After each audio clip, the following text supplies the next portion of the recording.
राष्ट्रगीत वंदे मातरम को लेकर देश की संसद में बहस चल ही रही है। तमाम राजनीतिक दल भी अपना विचार रख रहे हैं। इस बीच वंदे मातरम पर आरिफ मसूद के बयान की जमकर आलोचना हो रही है।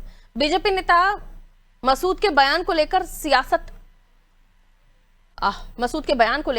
जो सियासत है वो गर्म, और बीजेपी नेता मसूद के बयान को लेकर तीखी प्रतिक्रिया भी दे रहे हैं। उन्होंने उस बयान पर जिसमें कांग्रेस नेता आरिफ मसूद ने कहा था कि मैं वंदे मातरम नहीं गा पाऊंगा। मजहब के हिसाब से हिंदुस्तान में रहोगे कि हिंदुस्तान के हिसाब से हिंदुस्तान में रहोगे, ये एक सवाल है।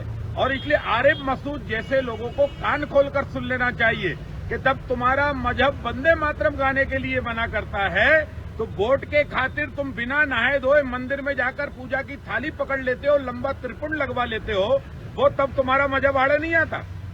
तुम्हारा मजहब मूर्ति की बदनामी करना मना है ना, तो वोट के खातिर चुनरी ओढ़ रहे हो, वोट के खातिर देवी जागरण में जा रहे हो, वोट के खातिर आरती कर रहे हो मंदिरों में घुसकर, और राष्ट्रगान गाने के लिए, राष्ट्रगीत गाने के लिए, भारत माता की जय बोलने के लिए तुम्हारा मजहब मना कर रहा है। धन्यरे मजहब के मानने वालों, अरे जब मजहब से ही तुम बेईमानी करने पर उतरे हो, स्वार्थी लोग हो, इसके ही कारण तो हिंदुस्तान का विभाजन हुआ है। पहले जिन्ना का स्वार्थ आड़े आया तो ये देश का विभाजन हुआ, और आज तुम जैसे कांग्रेसी फिर 150 साल पर जब पूरा विश्व, पूरा भारत वंदे मातरम की यशोगाथा गा रहा है और तुम वंदे मातरम गाने से मना कर रहे हो, इसका मतलब ये है कि ये सुधर नहीं सकते।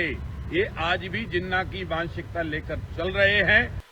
जो लोग ये कहते हैं कि वंदे मातरम नहीं गाएंगे, वो गद्दारों की श्रेणी में है। और यदि हिंदुस्तान में रहकर वंदे मातरम गाने में परहेज है तो पाकिस्तान चले जाओ। फिरका परस्ती की बातें करना, धार्मिक उन्माद फैलाना, तुष्टीकरण की राजनीति करके चुनाव लड़ना और जीतने की कोशिश करना, यह अब इस देश में नहीं चलेगा। देखिए, वंदे मातरम हमारा राष्ट्रीय गीत है और राष्ट्रीय गीत बना है संविधान सभा के द्वारा। संविधान सभा में यदि मुस्लिम स्कॉलर्स की हम बात करें तो मौलाना आजाद रहे। अभी ये जितने भी चिरकुट हैं जो कुछ भी कहते रहते हैं, वो मौलाना आजाद से तो बड़े नहीं हैं।